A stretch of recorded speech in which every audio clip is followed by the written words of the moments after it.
Some people think you can live without intimacy, without connection. I think that's total crap. A few years ago, a client emailed me, and he said, "Today a miracle happened.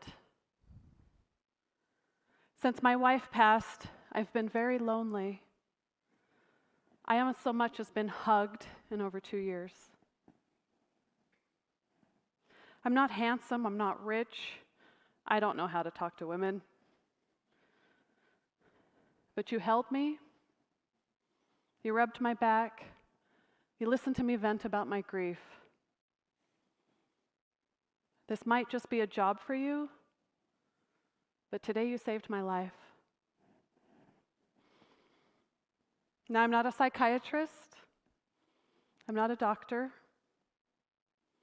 I don't work for a crisis hotline. I'm a sex worker.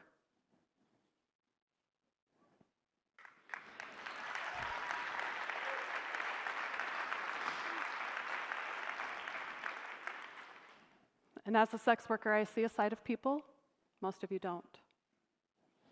Just so we're on the same page, think about this. On average, studies have shown that sex only lasts 5.4 minutes. So if they're paying for an hour or 3, what are they actually paying for? In 2016 alone, there were almost 45,000 suicides in the United States. I also want to point out that almost 80% of those were men. Why is that happening? Why so many more men? As a woman, I can pinpoint the person in my life that was pivotal to helping me get through the hard times. Through my divorce, when I lost a brother, and the times I just needed a friend. We all need just one person in our lives that sees who we really are under everything else and loves us anyways. And oftentimes, men don't have that. To demonstrate, I'd like the men here today to think about a time you might have heard one of the following phrases. Man up. Toughen up. Don't be a sissy. Real men don't cry. How old were you the first time you heard that? Younger than 10? Younger than 5? So oftentimes, they create this mask, a persona, if you will. A mask of what a man is supposed to be.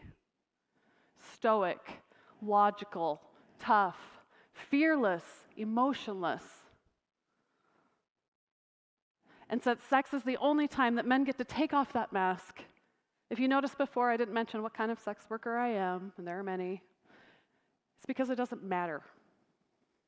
I do whatever it takes to help people heal. Whether that's a pretty woman experience or naked therapy. My job includes consoling a man who misses his children on the other side of the country, to teaching someone about female anatomy, to reminding someone what it feels like to be touched who's been deprived for so long, to helping someone who's disabled feel normal just for a minute. Now, don't get me wrong, this job's not glamorous, and it is certainly not easy. Okay? But there's a greater good here. These people deserve to feel important and connected to. And if they could find that somewhere else, they would have. We're all people that need help. We pay for help all the time. We pay for tax attorneys. We pay for car repairs. We pay for childcare, housekeeping. There's just this huge stigma around sex.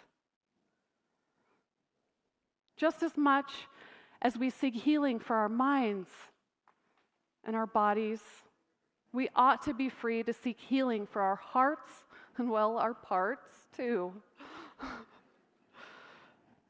Just as you'd hire a mental health professional, I'm a sexual health professional, but it's not about the sex.